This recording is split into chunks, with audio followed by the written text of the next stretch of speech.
If you've ever been caught in a cycle or a loop of resistance, or maybe you're experiencing some resistance right now, this video is for you. In this video, I'm going to share with you a perspective, a tool, something that may help you approach your resistance from a completely new way and might actually transform the experience you have the next time you feel that clenching up happening in your body or system. So, first things first, I'm Danielle. I'm a strategist and an intuitive guide, work with a lot of people to help them live flow-based lives. And part of this video is to help you connect to a flow-based way of experiencing resistance. So if that sounds interesting for you, tuck in here. I think this is just going to be a few minutes, but these few minutes may drastically change how you approach something that happens to us very commonly. So first things first, how would we define resistance? For the context of this video, let's say it's any time you are contracting. So think about expansion, think about drawing your energy back in. Anytime you feel clenched, anytime you feel a no, anytime you feel like withdrawing, that could be seen as a precursor for resistance. Resistance itself is when you are grasping on, consciously or unconsciously, to your energy, and you are saying no to the present moment or a present situation. Okay, this is what resistance is. Resistance is an energetic wrangling. It's like an energetic wrestling with the present moment or a perception you have of the present moment. And the funny thing about resistance is a common way a lot of people approach resistance is to resist it, right? We experience resistance and we go, oh, I don't want to experience resistance. Let's just, how do I get it done? How do I fix it? How do I get over it? Okay, find a YouTube video, how to not have resistance, right? We go into this cycle because obviously we don't like it when we feel contracted, and we usually don't like it when we feel contracted and we don't feel like we have a way to shift it. And this is often where people try and find external solutions, right? Oh, I feel resistance to this, so therefore to fix it, let me grab some food. Let me create a new business. Let me change my job. Let me find a new relationship. Let me try and fix or distract myself from this feeling to change it. Here's the funny thing, and you may have heard this before. There is a saying that says, what you resist persists. That's not very helpful either, right? You're like, I know, and that's why I don't want resistance. So, the interesting thing I found, because as a once professional resistor who had spent a lot of my life resisting situations, resisting the ways I felt, and ultimately resisting the way I have felt within myself, I actually came to a place. I had tried many different things for resistance. I've tried external means, then eventually internal means. I was going to say eternal means, but internal means. I did meditation, I did breathing, but I found a lot of times it felt like I was just trying to manage. And that was very frustrating for me. It generated some more resistance. Here is the one thing that I found that actually flipped things on its head. I befriended my resistance.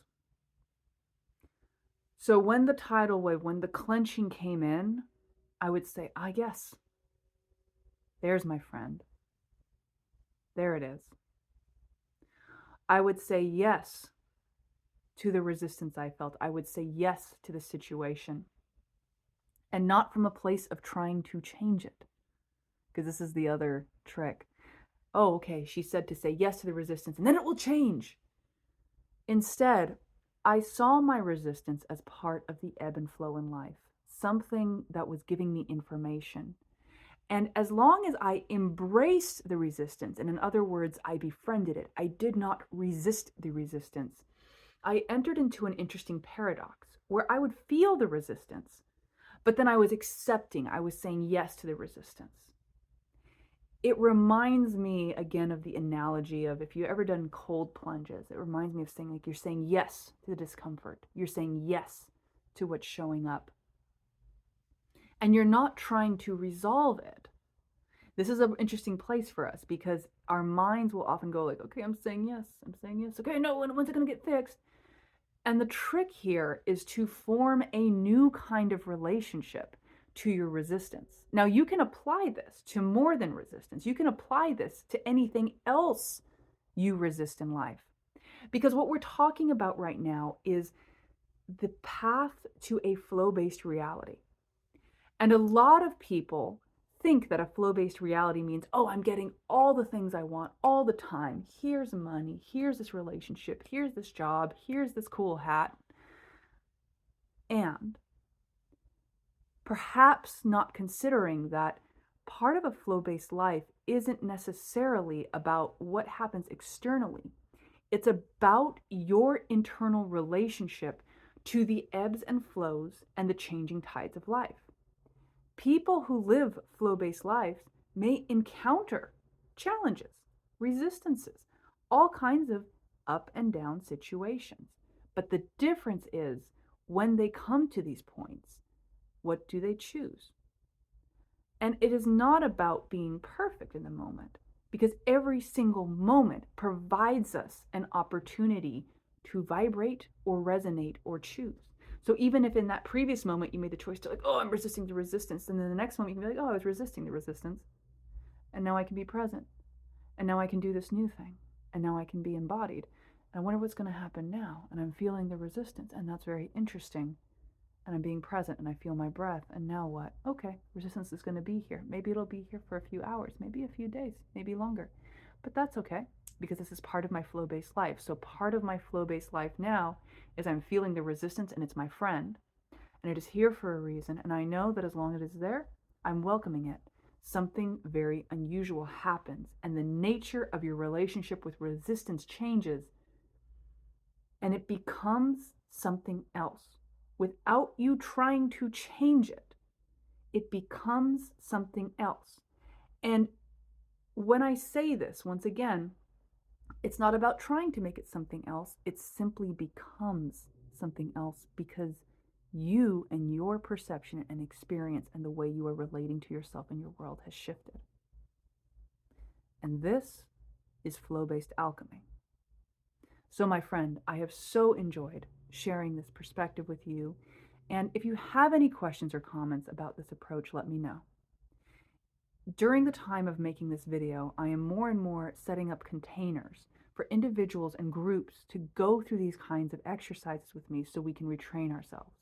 So if you are watching this, please do check in the comments because I will provide some ability for you to reach out to me if you are interested in exploring one of these containers or more. I look forward to our next discussions, and if this has been helpful, please like, share, or subscribe. Connect more soon.